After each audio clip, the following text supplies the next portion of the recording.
Kecintaan jemaah terhadap ulama tampak dalam acara tablik akbar Ustadz Abdul Somad di Komplek Pondok Pesantren Darul Mustafa di daerah Padang Sago, Kabupaten Padang Pariaman.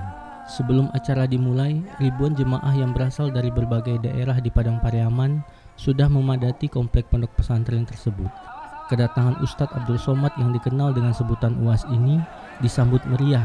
Para jemaah tidak saja memenuhi lapangan, mereka juga memadati bangunan pondok pesantren.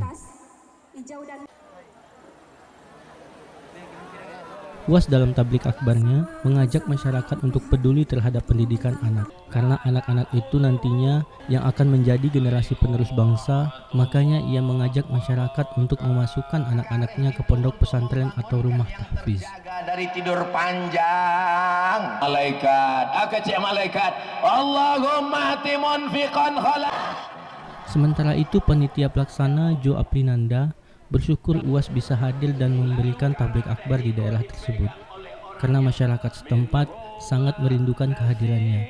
Pasalnya ceramah UAS selama ini selain kocak juga menyejukkan.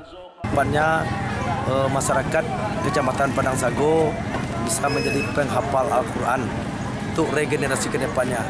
Itu juga adalah kerinduan masyarakat kita Padang Sago pada Ustadz Abdul Somad. Dari Padang Pariaman, Eka Gus Priadi, iNews melaporkan.